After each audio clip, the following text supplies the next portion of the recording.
Hello दोस्तों, finally वो day आ चुका है, यानी कि 21 ऑफ मई, जिसका वेट हम लोग पूरे साल भर से कर रहे थे। यानी कि सीयूटी एग्जामिनेशन, यानी आपको पता है आज जीटी और इंग्लिश का पहले स्लॉट में एंड शिफ्ट 1 में पेपर होने वाला है। और अभी जैसा कि आप यहाँ पे देख सकते हैं, सेंटर का माहौल पूरा यहाँ पे सन्नाटा पड़ा हुआ है। क्यों हम बोल सकते हैं एग्जाम में डर का माहौल बच्चों में बहुत ज़्यादा, हम बोल सकते हैं सिंपल सी कहानी कि सर बच्चे यहाँ पे डरे हुए हैं। जो सेकंड शिफ्ट के हैं वो बच्चे भी आ चुके हैं एंड कुछ ही देर में यहाँ पर बच्चे निकलेंगे अपना शिफ्ट 1 का एग्जाम खत्म करके। और हम आपके साथ एक्सपीरियंस शेयर करने वाले हैं कि क्या किस तरह के क्वेश्चंस वहाँ पे पूछे गए थे एंड क्या डिफिकल्टी लेवल था, और प्रीवियस ईयर के कंपैरिजन में इस साल का पेपर कितना अलग था। तो ये सारी बातें आप लोग यहाँ पे हम लोग यहाँ पे करने वाले हैं।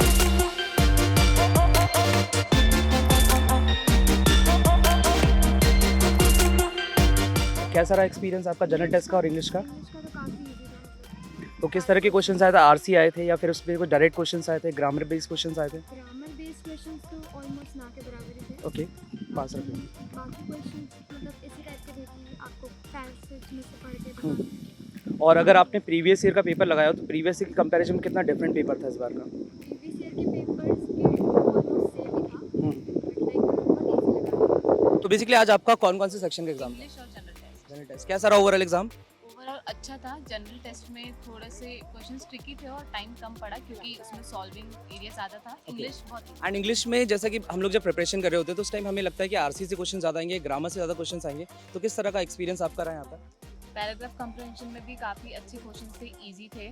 और उसके बाद मतलब ठीक है, इंग्लिश ओवरऑल इजी था, ज़्यादा ऐसा कुछ टफ नहीं था। आपका स्ट्रीम कौन सा आप बता सकते हैं? बायोलॉजी। तो आप कौन सा कॉलेज टारगेट कर रहे हैं, कौन सा कोर्स टारगेट कर रहे हैं आप सीयूटी के थ्रू, आप बता सकते हैं? मैं दिल्ली यूनिवर्सिटी टारगेट कर रही हूँ और Which course? BSc biotechnology.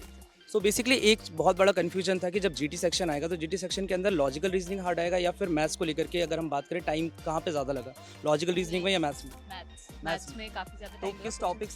किस टॉपिक से ज़्यादा क्वेश्चंस पूछे गए थे मैथ्स में? अगर आपको लगा हो कि कोई टॉपिक स्पेसिफिक जिससे बार बार क्वेश्चंस पूछे जा रहे थे वो आप शेयर करते हैं। रिपीटेटिव क्वेश्चंस काफ़ी कम थे, ऐसे रिपीटेटिव क्वेश्चंस का ज़्यादा नहीं था, सब अलग अलग क्वेश्चंस थे। ओके, एंड अगर हम बात करें करंट अफेयर को तो वो कितना पुराना पूछा गया था? 3 महीने पहले का या 6 महीने पहले का, या ऐसा लगा कि बहुत ज़्यादा पहले का पुराने का पूछ लिया गया था?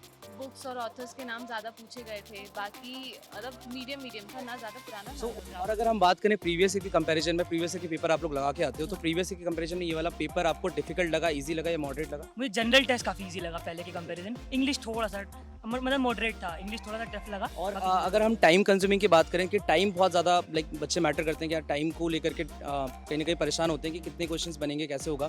तो टाइम प्रॉपर मैनेज हो गया था या बहुत ज़्यादा टाइम मिला? टाइम जनरल टेस्ट में हो गया था प्रॉपर, मैंने 60 मिनट का था, 45 मिनट्स में हो गया था।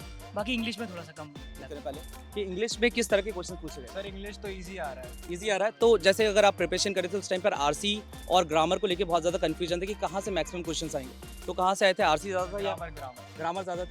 तो डिफिकल्ट था या फिर ईजी था? Okay great. तो एक क्वेश्चन और यहाँ पर आप लोगों से रहेगा मेरा कि अगर हम बात करते हैं लॉजिकल रीजनिंग को लेके एंड मैथ्स को लेके, कितना टाइम लगा उसको सॉल्व करने में? इंग्लिश तो टाइम पे कंप्लीट हो गया, लेकिन जीटी छूट गया। ओके, और एक लास्ट चीज़ आपसे और पूछा जाए कि करंट अफेयर के बारे में बहुत ज़्यादा बच्चे परेशान हैं इस चीज़ को लेकर के कि करंट अफेयर कब का पूछा जाएगा, 3 महीने पहले का, 6 महीने पहले का? तो ऐसा कोई क्वेश्चन लगा जो बहुत पहले का पूछ लिया गया आपसे? नोवेल से और ऑथर डायरेक्ट क्वेश्चंस थे? और स्पोर्ट्स से कैसे क्वेश्चंस आते हैं?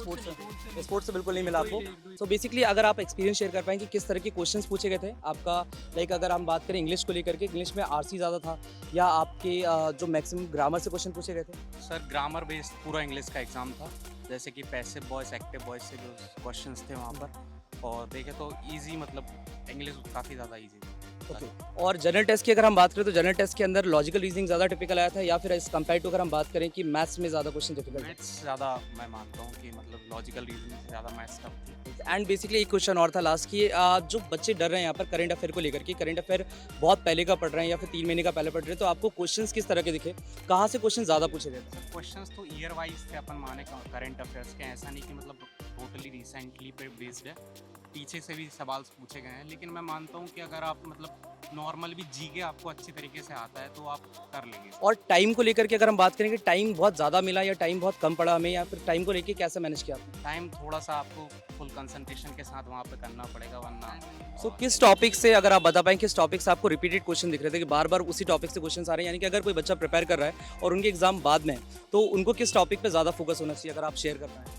रिपीटेटिव क्वेश्चंस तो ऐसा नहीं रहते, बट हाँ ये कंपाउंड इंटरेस्ट, सिंपल इंटरेस्ट वगैरह जो निकालना रहता है, सेलिंग प्राइस, कॉस्ट प्राइस वगैरह, इस जोन से थोड़ा। सो इंग्लिश में किस तरह की क्वेश्चंस आए? सर पैसे आते थे और उनमें मतलब बीच बीच में नाम पूछते थे, अब उनकी एज पूछते थे, अब टिपिकल क्वेश्चन करके पूछा करते थे उसमें। सो जो जीटी का सेक्शन रहा, जीटी के सेक्शन में लॉजिकल रीजनिंग और मैथ्स में किसमें सबसे ज़्यादा टाइम लग रहा था? सब मैथ्स में और साइंस वाली चीज़ में। साइंस वाले हम्म। साइंस भी क्वेश्चंस Mix भी आए आते थे। सब ऐसा नहीं कि जनरल टेस्ट में मतलब ऑल ओवर आता है उसमें, ये सब्जेक्ट नहीं देखा जाता।